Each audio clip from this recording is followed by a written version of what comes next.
Hello everyone, आज मैं 2012 में आई हुई साइंस फिक्शन मूवी प्रोमीथियस को एक्सप्लेन करने वाली हूँ, जहाँ 2093 में एक जहाज इंसानी इतिहास जानने के लिए सबसे बड़े मिशन पर निकला, लेकिन जहाँ उम्मीद थी वहाँ मिला सिर्फ डर। जहाँ जीवन की शुरुआत ढूंढी वहाँ मौत का दरवाजा खुल गया। क्या हम वाकई तैयार थे जानने के लिए कि हम किससे बने हैं, या ये सवाल हमें खत्म कर देगा? क्यों भेजा उन्होंने हमें यहाँ, और अगर वो हमारे मालिक है तो हमें मारना क्यों चाहते हैं? तो देखिए प्रोमीथियस की पूरी रहस्यमयी कहानी जो विज्ञान से परे है और सच्चाई जिसे जानना शायद इंसान के लिए बना ही नहीं था। तो बिना वक्त गवाए इस कहानी को शुरुआत करते हैं। अगर आप हमारे चैनल पे नए हो तो चैनल को सब्सक्राइब जरूर करें और बेल आइकन को दबाना न भूले, ताकि अगला वीडियो आपको तुरंत मिले। मूवी की शुरुआत उस वक्त से होती है जब इस धरती पर कुछ भी नहीं था, ना कोई पंछी, ना कोई जीव जंतु, यहाँ तक कि कोई बैक्टीरिया भी नहीं था। यानी जीवन की शुरुआत से पहले का समय दिखाया गया है, जहाँ हम एक झरने के पास एक बहुत ही विशाल स्पेसशिप को उड़ते हुए देखते हैं, जिसमें से एक एलियन बाहर आता है जो कि दिखने में बिल्कुल इंसान के जैसा ही था। और इस मूवी में इन एलियंस को इंजीनियर का नाम दिया गया है। हम देखते हैं कि वह एलियन एक काले रंग का केमिकल पीता है और उस केमिकल को पीते ही उसका पूरा शरीर आग में तब्दील होने लगता है, मानो जैसे कि वह केमिकल उसके डीएनए को खा गया हो, और वह उस झरने में गिरकर बह जाता है। और पानी के संपर्क में आने के कारण उसके डीएनए में बदलाव होने लगते हैं और नए जीवों का स्ट्रक्चर निर्माण होता है, जो कि इस धरती पर जीवन की शुरुआत करेगा। उसके बाद कहानी एलिजाबेथ और उसके बॉयफ्रेंड चार्ली पर शिफ्ट होती है। इन्हें स्कॉटलैंड की एक गुफा के अंदर प्राचीन काल में बनाए गए कुछ पेंटिंग मिलते हैं, जिन पेंटिंग के अंदर इंसान विशालकाय जीवों को उड़ता हुआ दिखाई देता है, जो कि अंतरिक्ष में तारों की ओर इशारा कर रहे थे। सबसे ज्यादा हैरानी की बात तो यह थी कि पृथ्वी के अलग अलग देशों में इस तरह के चित्र मिले जो तारों की ओर इशारा करते, और उस समय में संपर्क के लिए किसी तरह की कोई भी टेक्नोलॉजी नहीं थी। वह सारी पेंटिंग एक ही तरह की क्यों थी, यह इत्तेफाक नहीं हो सकता। इन चित्रों की माने तो ये भी हो सकता है कि वह विशाल जीव अंतरिक्ष यात्री थे और उन्होंने इंसानों को बनाया था, जिस कारण इंसान उन्हें भगवान मानकर पूछता था। और यह पेंटिंग इंसानों के लिए एक तरह का बुलावा है, जिन्होंने हमें बनाया है। वह चाहते हैं कि हम उन तक पहुँचे और पृथ्वी के जीवन का रहस्य जाने। और उन पेंटिंग में दिखाए गए एलियन और कोई नहीं बल्कि इंजीनियर ही है। अंतरिक्ष में रहने वाले लोग जिस ओर इशारा कर रहे थे, वैज्ञानिकों की खोज के अनुसार सिर्फ एक आकाशगंगा प्रक्रिया उन पेंटिंग से मेल खाती है। उस आकाशगंगा के अंदर LV-223 नाम का ग्रह है, जो कि पृथ्वी के जैसा वातावरण रखता है, जिस पर जीवन होने की 100% उम्मीद है। यह टीम वेलेंट कॉर्पोरेशन के लिए काम करती है और पीटर इस कॉर्पोरेशन का मालिक है, जिन्हें जीवन की उत्पत्ति का पता लगाना है, जिस कारण वह 17 लोगों की टीम बनाते हैं और एक प्रोमीथियस नाम का स्पेसशिप उसी आकाशगंगा में भेजते हैं, जिस आकाशगंगा का जिक्र उन तस्वीरों में किया गया था। जिसके बाद सारे सफर के दौरान वह लोग हाइपर स्लीप में रहते हैं, जिनको डेविड नाम का एक एंड्रॉइड मॉनिटर कर रहा था, जो कि उस ग्रह के पास पहुंचने के बाद उन सबको हाइपर स्लीप से बाहर निकलता है। इस मिशन की हेड विकर होती है, जो कि उन सबको एक मीटिंग के लिए इनवाइट करती है। उसके बाद वह उन सबको बताती है कि वह इस ग्रह पर इंजीनियर को ढूंढने के लिए आए हैं। वह उन्हें मिशन के रूल समझाती है। उसके बाद वो लोग उस क्रेन को एक्सप्लोर करने के लिए निकल जाते हैं, जहाँ वह देखते हैं कि इस ग्रह पर जीवन का कोई नामो निशान नहीं है। वह बिल्कुल बंजर और एक तरह का शांत ग्रह है, जिसका हवा और पानी जहरीला है। लेकिन तभी उन्हें वहाँ पर एक पिरामिड दिखाई देता है, जिसे देखकर वो बहुत ही हैरान हो जाते हैं। फिर वो पिरामिड के नजदीक अपनी स्पेसशिप को लैंड करवाते हैं। उसके बाद वो सभी उस पिरामिड के अंदर जाने का फैसला करते हैं। उनके साथ एलिजाबेथ, डेविड और बाकी सभी साइंटिस्ट भी उनके साथ होते हैं, लेकिन विकर और कैप्टन शिप में रुक जाते हैं और उन पर नजर रखते हैं। इधर वह सब लोग पिरामिड के अंदर आ जाते हैं और उस जगह को एक्सप्लोर करते हैं। वहाँ पर कुछ ऐसा था जो उस गुफा का माहौल बिल्कुल पृथ्वी के माहौल के जैसा बना रहा था, और वह लोग बिना हेलमेट के भी वहाँ पर सांस ले पा रहे थे। जिसके बाद डेविड को वहाँ पर चिपचिपा लिक्विड मिलता है और साथ ही डेविड को वहाँ कुछ बटन दिखाई देते हैं और वह उन बटन को दबा देता है। जिसके बाद उन्हें वहाँ पर कुछ भागते हुए एलियन की होलोग्राफिक इमेज दिखाई देती है और वह लोग उनके पीछे जाने लगते हैं। फिर वह देखते हैं कि उनमें से एक उस दरवाजे के दूसरी तरफ नहीं जा पाता,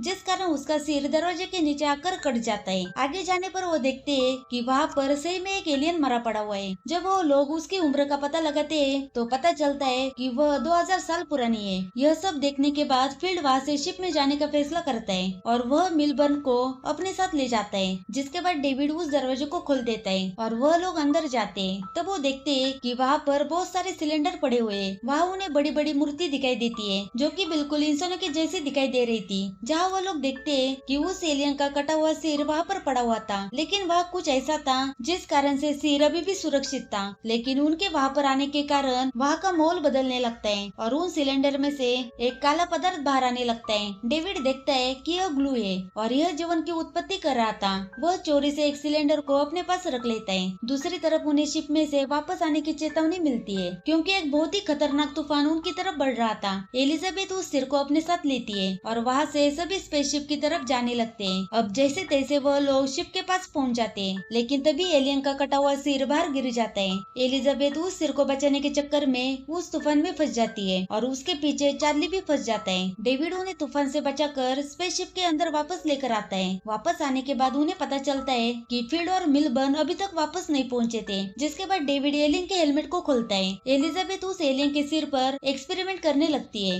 उसी दौरान एक्सपेरिमेंट की वजह से उस एलियन का सिर फट जाता है। एलिजाबेथ उसके डीएनए को इंसानों के डीएनए के साथ मिलाकर देखती है तो दोनों ही 100% मैच हो जाते हैं। तभी उन्हें पता चलता है कि इंसान का डीएनए इन्हीं के डीएनए से बना है और यह हमारे पूर्वज है। जिसके बाद हम डेविड को देखते हैं जो किसी से बात कर रहा था और वह पीटर है जिसे कि सबसे छुपा कर रखा गया है। उसके बाद डेविड उस सिलेंडर में से उस काले ग्लू को निकालकर चार्ली के पास जाता है और वह ऐसा इसलिए कर रहा था क्योंकि वह जीवन की उत्पत्ति का उत्तर चाहता है और वह खुद को इंसान से बेहतर मानता है, जिस कारण वह उस लिक्विड को चार्ली को देकर एक नए जीवन की उत्पत्ति कर रहा था। दूसरी तरफ कैप्टन को मिलबर्न और फील्ड का सिग्नल मिल जाता है और वो लोग उसी पिरामिड के अंदर थे। कैप्टन उन्हें कहता है कि बाहर बहुत ही खतरनाक तूफान है और सुबह होते ही हम तुम्हें यहाँ से निकाल देंगे। उसके बाद उन दोनों को वहाँ पर एलियन की बहुत सारी लाशें दिखाई देती है और अचानक एक सांप जैसा दिखने वाला क्रिएचर उनके सामने आ जाता है। तभी हमें पता चलता है कि उस सिलेंडर में से निकलने वाले लिक्विड के कारण यहाँ पर जीवन की उत्पत्ति हुई है और यह जीव उसी जीवन का एक नमूना है। मिलबर्न सांप को टच करने की कोशिश करता है लेकिन वह सांप उसके हाथ को पकड़ लेता है। फील्ड उसे बचाने की कोशिश करता है लेकिन वो सांप उसको काटता है, जिसके अंदर से निकलने वाला लिक्विड फील्ड के हेलमेट पर गिर जाता है। जिसके बाद वह सांप उसके सूट के अंदर घुस जाता है और उसके मुंह के अंदर चला जाता है। दूसरी तरफ एलिजाबेथ चार्ली को उस डीएनए के बारे में बताती है कि वह इंसान के पूर्वज है। जिसके बाद वह इंटीमेट हो जाते हैं। सुबह उठने के बाद चार्ली की हालत खराब होने लगती है। उसके बाद सभी लोग फील्ड और मिलबर्न को ढूंढने के लिए पिरामिड के अंदर जाते हैं। अंदर जाने के बाद उन्हें मिलबर्न का शव दिखाई देता है जिसमें से एक क्रिएचर निकलकर बाहर चला जाता है। इस दौरान चार्ली की तबीयत खराब होने लगती है जिस कारण वह सभी वापस जाने का निर्णय लेते हैं। फिर हम डेविड को देखते हैं जो कि उसे अलग छानबीन कर रहा था और वह एक दरवाजे को खोलता है जहाँ वह देखता है कि वहाँ पर हजारों की तादाद में सिलेंडर पड़े हुए हैं। यहाँ पर हम समझ जाते हैं कि वह इंजीनियर इस लिक्विड के कारण नए नए जीवन की उत्पत्ति कर रहा था। तभी डेविड उस जगह के कंट्रोल रूम में पहुँचता है। डेविड वहाँ के कुछ बटन को दबाता है जिस कारण उसे इंजीनियर्स के होलोग्राम दिखाई देने लगते हैं। दरअसल ये जगह कोई पिरामिड या कोई चट्टान नहीं है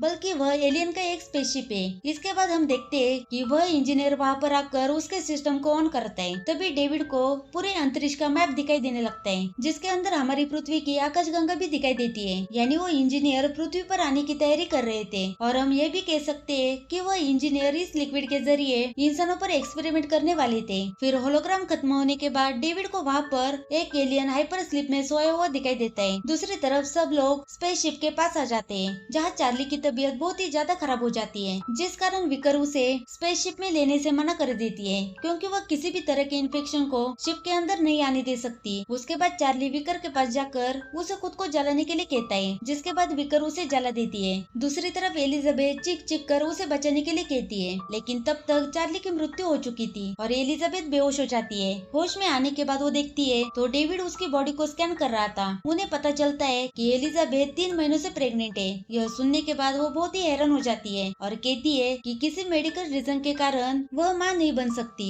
और वैसे भी पिछले कई महीनों से वह हाइपर स्लीप में थी। डेविड उसे बताता है कि ये इंसानी बच्चा नहीं है बल्कि यह एक एलियन है और इसलिए वह इतनी ज्यादा ग्रोथ कर रहा है। ये सुनकर एलिजाबेथ बहुत ही डर जाती है और डेविड से कहती है कि इसे मेरे शरीर से बाहर निकालो। लेकिन डेविड कहता है कि हम उसे पृथ्वी पर जाकर बाहर निकाल देंगे, तब तक आपको हाइपर स्लीप में रखा जाएगा। लेकिन डेविड यही तो चाहता था कि वह इस एलियन को अच्छी तरह से पृथ्वी पर ले जाए। जिसके बाद डेविड एलिजाबेथ को पेन किलर का इंजेक्शन लगाकर सुला देता है। होश में आने के बाद एलिजाबेथ विकर के क्वार्टर में जाती है जहाँ ऑटोमेटिक मशीन के जरिए उस एलियन को अपने शरीर से बाहर निकाल देती है। दूसरी तरफ कैप्टन को फील्ड के बाहर होने का संकेत मिलता है और जब लोग उसे लेने के लिए बाहर जाते हैं तो फील्ड उन पर हमला करता है जो कि अब ब्लैक लिक्विड की वजह से वो भी इन्फेक्टेड हो गया है और वो ज्यादा आक्रामक और शक्तिशाली हो गया था। जिसके बाद वह लोग उसे बहुत ही मुश्किल के बाद जलाकर मार देते हैं। एलिजाबेथ को पता चलता है कि पीटर अभी भी जिंदा है जो कि स्पेसशिप पर सो रहा था और वह बताता है कि वो वैसे भी बूढ़ा होकर मरने वाला है इसलिए वो यहाँ पर आए हैं क्योंकि अगर वह इंजीनियर इंसान को बना सकते हैं तो उनकी उम्र भी बढ़ा सकते होंगे और वो मरना नहीं चाहता।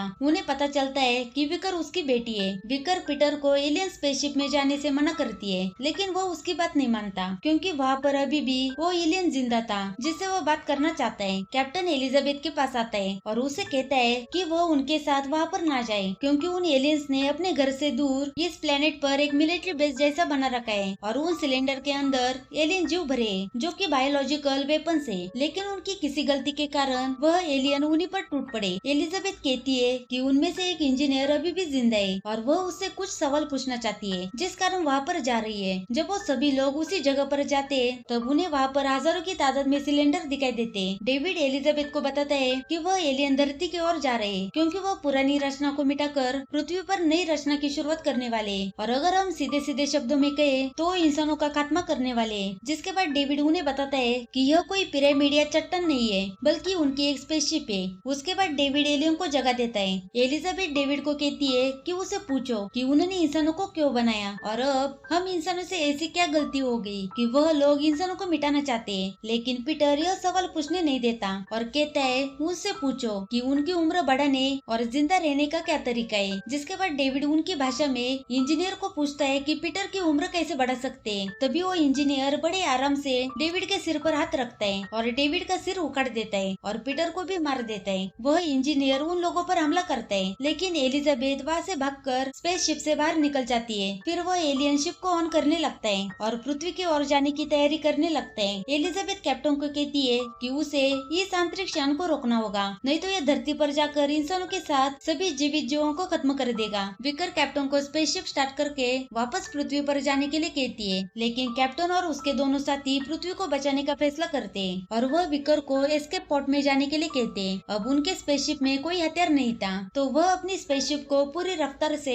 उस एलियन के शिप में मार देते हैं और दोनों शिप टकराने की वजह से वहाँ पर बहुत ही बड़ा ब्लास्ट हो जाता है। जिसके बाद शिप के कुछ टुकड़े धरती पर गिरने लगते हैं और विकर एक टुकड़े के नीचे दब जाती है जिस कारण उसकी मृत्यु हो जाती है। लेकिन एलिजाबेथ किसी तरह से बच जाती है और होश आने के बाद वह देखती है कि उसका ऑक्सीजन लेवल बहुत ही कम हो चुका है। उसके बाद वो शिप में जाकर सबसे पहले ऑक्सीजन लेती है, लेकिन तभी वहाँ पर उसको वही एलियन दिखाई देता है जो कि उसके पेट से निकला था और अब उसका आकार बहुत ही बड़ा हो चुका था। लेकिन तभी उसे डेविड की आवाज आती है जो उसे बताता है कि वह इंजीनियर उसे मारने के लिए वहाँ पर आ रहा है और फिर वह इंजीनियर एलिजाबेथ पर अटैक करता है। तभी एलिजाबेथ उस दरवाजे को खोल देती है जिसके अंदर वही क्रिएचर था जो कि उसके पेट से बाहर निकला था। फिर वह क्रिएचर उस इंजीनियर को पकड़ लेता है और उसे जकड़ लेता है और उस इंजीनियर को मार डालता है। दूसरी तरफ एलिजाबेथ स्पेसशिप से बाहर आ जाती है। डेविड एलिजाबेथ से संपर्क करने की कोशिश करता है और उससे मदद मांगता है, तब एलिजाबेथ मना कर देती है। जिसके बाद डेविड कहता है यहाँ पर यही एक स्पेसशिप नहीं है बल्कि यहाँ पर और भी बहुत सारी स्पेसशिप है और वह उन्हें चला सकता है और वापस धरती पर जाने के लिए उसकी मदद कर सकता है। लेकिन एलिजाबेथ कहती है कि उसकी एक शर्त है कि वह धरती पर वापस नहीं जाना चाहती बल्कि वह उन इंजीनियर के प्लेनेट पर जाना चाहती है, यह जानने के लिए कि पहले उन्होंने इंसानों को क्यों बनाया और अब इंसानों को क्यों खत्म करना चाहते हैं। जिसके बाद डेविड उसे वहाँ ले जाने के लिए राजी हो जाता है। उसके बाद हम देखते हैं कि स्पेसशिप उड़कर उस ग्रह से बाहर निकल जाता है, जिससे हमें पता चलता है कि डेविड ने एलिजाबेथ की मदद से उस स्पेसशिप को ढूंढ लिया। जिसके बाद वह लोग इंजीनियर्स के प्लेनेट की ओर निकल जाते हैं। मूवी के आखिर में हम उस स्पेसशिप को देखते हैं जिसमें इंजीनियर के चेस्ट को फाड़कर एक एलियन बाहर निकलता है और डेविड और एलिजाबेथ का आगे क्या हुआ यह हमें अगले पार्ट में पता चलेगा। और इसी के साथ मूवी यहाँ पर खत्म हो जाती है। Thank you for watching.